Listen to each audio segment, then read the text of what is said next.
Oke, Assalamualaikum warahmatullahi wabarakatuh. Selamat pagi, teman-teman semua, mas-mas, mbak, dan mahasiswa. Hari ini kita ketemu lagi ya. Kita mau bahas bab selanjutnya dari minggu lalu tentang kerangka konseptual akuntansi yang sudah Anda pelajari dan sudah saya berikan materinya di Google Classroom dari 3 hari yang lalu ya. Oke, sebelumnya seperti biasa saya akan kasih pretest terlebih dahulu sekitar 10 menit ya. Nanti silakan Anda kerjakan. Oke. Oke, baik, kalau misalnya sudah sekarang kita akan bahas tentang kerangka konseptual akuntansi. Anda bisa buka buku Anda ya, di buku utama kita. Kita mau bahas tentang kerangka konseptual akuntansi. Ya, oke. Oke, jadi bicara tentang kerangka konseptual akuntansi, sebenarnya kita udah pernah bahas di pengantar akuntansi yang pertama ya, di AKM ini. Nanti ada kerangka konseptual yang akan diterapkan di dalam pembelajaran kita selama 1 semester nih, gitu ya. Kemarin kan kita udah bahas tentang laporan keuangan. Hari ini kita mau bahas tentang tujuannya, kemudian apa sih bedanya laporan keuangan sama pelaporan keuangan, kemudian SAK yang kita pakai, kerangka konseptualnya, dan karakteristik kualitatif informasi akuntansi ya. Oke, ini pengertiannya sesuai dengan sumber kita, Statement of Accounting Principle Board, yang mungkin Anda sudah baca juga. Jadi suatu kegiatan jasa. Ada juga yang bilang bahwa yang namanya akuntansi ini tuh kayak seni menghitung gitu ya. Fungsinya adalah menyediakan data kuantitatif yang dapat digunakan dalam pengambilan keputusan ekonomi dalam memilih alternatif dari suatu keadaan gitu ya. Oke, ini lingkungan akuntansinya ya. Jadi ada kondisi, ada restraint-nya, ada influence-nya, yaitu dari sosial, ekonomik, politik, legal gitu ya. Oke, saya mau nanya dulu karena ada 4 nih. Kira-kira kalau misalnya berhubungan dengan lingkungan akuntansi yang berhubungan dengan sosial itu contohnya seperti apa? Ada yang bisa bantu saya untuk menjelaskan? Oke, jadi sudah baik tadi jawaban dari Mas Andi. Kalau ekonomik ada yang mau menjawab?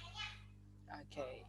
Kemudian politik itu nanti berhubungan juga dalam penanaman modal saham, dan legal ya. Jadi legal karena kita harus diatur oleh suatu standar gitu ya. Standar akuntansi beda dengan pajak. Kalau pajak kan memang diatur oleh undang-undang gitu ya. Oke.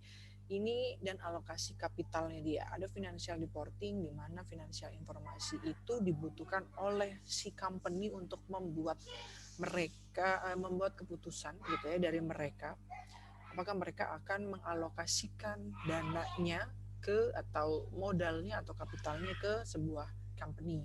Jadi usernya itu mau lihat presentnya atau masa depannya dan potensi apa nih. Siapa user itu? Di situ ada investor dan kreditor. Dia menggunakan financial report atau laporan keuangan untuk mereka tahu kapitalnya itu apakah sudah tepat dialokasikan ke company A misalnya. Kemudian capital allocation ini untuk mengetahui bagaimana dan apa gitu ya. Jadi biayanya atau uang yang dialokasikan tadi gitu ya untuk digunakan sesuai dengan apa yang mereka akan operasionalkan gitu ya. Oke, ini ada tujuannya. Untuk tujuan umumnya adalah memberikan informasi tentang posisi keuangan, kinerja, dan arus kas perusahaan yang bermanfaat bagi sebagian besar kalangan pengguna laporan dalam rangka membuat keputusan ekonomi serta menunjukkan pertanggungjawabannya, atau kita bisanya bahas stewardship. Jadi mereka itu menggunakan sumber-sumber daya yang dipercayakan kepada mereka. Ini kalau laporan keuangan. Dan ada tujuan umumnya ya, mungkin Anda juga sudah baca. Satu adalah investor, kreditur, pemakai lainnya. Contohnya berarti apa? Ada yang bisa jawab mungkin?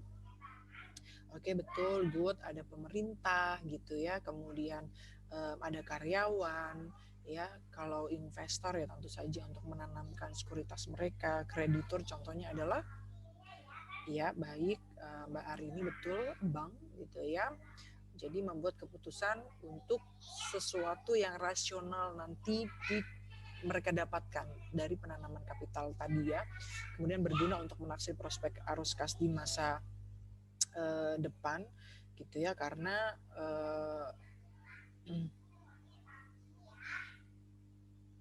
di masa depan gitu ya.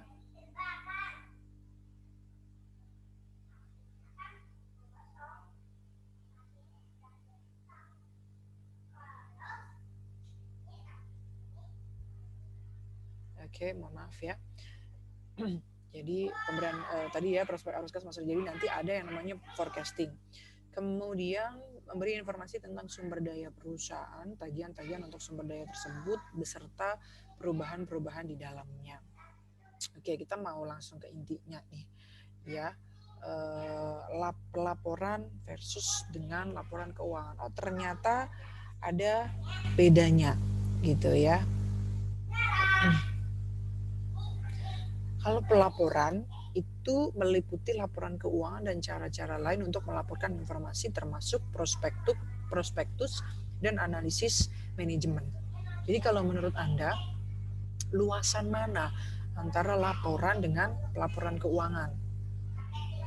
Oke, good. Pelaporan ya, karena di dalam pelaporan itu ada laporan keuangannya juga ternyata, dan juga ada prospektusnya gitu ya.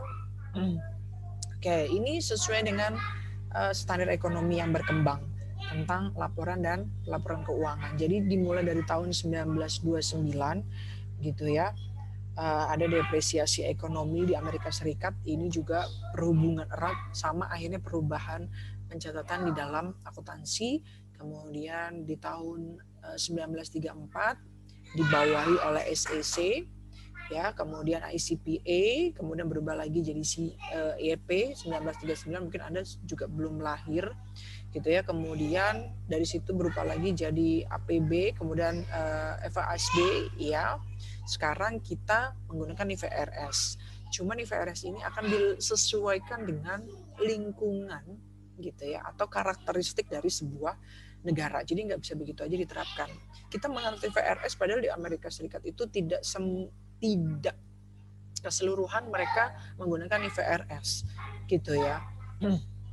Oke. Kemudian ini ada level conceptual framework di dalam laporan keuangan.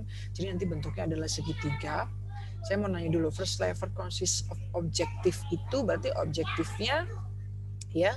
Kemudian ada second level explain financial element dan karakteristiknya. Kemudian ada recognition dan pengukurannya gitu ya. Nah, ini dia bentuknya. Sekarang ada yang bisa bantu saya untuk menjelaskan, berarti kita dari first level atau dari bawah tadi ya objeknya, jadi bagaimana goals-nya gitu ya, tujuannya itu dari accounting itu yang akan dicapai. Apakah informasi keuangan mengubah data dari data ke sebuah informasi gitu ya. Kemudian nanti naik lagi second levelnya dibagi menjadi kualitatif, karakteristik dan elemennya gitu ya. Jadi ada kualitatif karakteristik dari informasi akuntansi dan ada elemennya. Dari situ ada bagaimana pengimplementasian untuk mengukurnya dari asumsi, prinsipal dan constraint-nya dia. Oke. Ini ya masing-masing. Oke, jadi dibagi objective of financial reporting business, objeknya itu apa aja. Kemudian karakteristik kualitatifnya dia, nah, kemudian elemen of financial, kemudian reportingnya, mensumernya, dan using cash flow. Oke, kita lihat yang pertama, karakteristik kualitatifnya ya, ini adalah second level. Kriterianya adalah berguna untuk pengambilan keputusan ya. Oke, kemudian primernya adalah relevan dan reliability. Ada yang bisa menjawab kira-kira kalau relevan itu kan dia terdiri dari nilai prediksi, feedback value, dan timelines-nya ya. Nah, ada yang bisa menghubungkan nggak?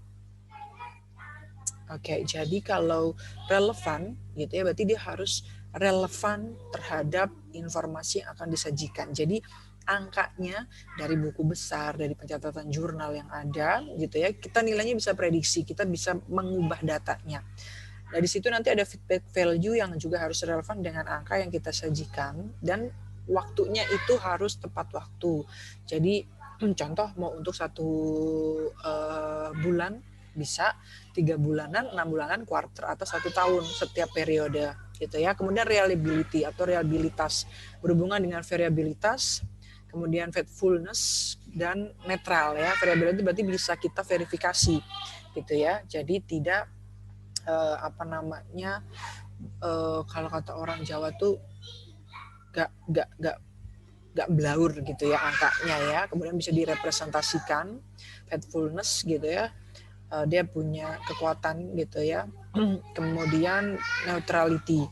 Kemudian sekundernya adalah kompatibilitas, bisa di-compare dan konsisten. Contoh misalnya penggunaan metode untuk menilai persediaan. Contohnya kita mau pakai metodenya LIFO nih, maka tahun-tahun berikutnya juga harus pakai LIFO, tidak boleh berubah. Itu adalah konsisten. Kalau compare, kita bisa meng-compare antar industri atau per tahunnya di-compare. Perubahannya kayak gimana sih, kita bisa pakai analisis indeks dan juga analisis common size.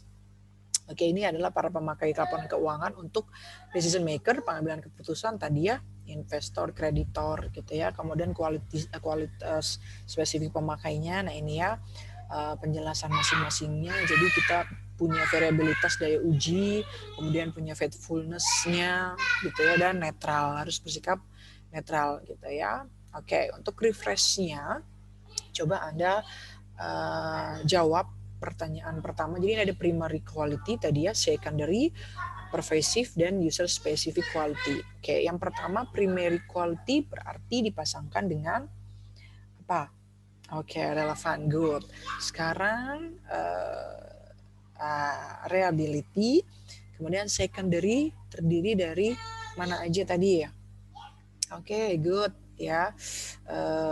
Ada konsistensi, comparability ya, dan decision usefulness ya. Kemudian yang ketiga pervasive ya. Kemudian user specific quality, understandability-nya dia gitu ya. Nah, ini elemen laporan keuangan yang terdapat dalam SFAC nomor 6.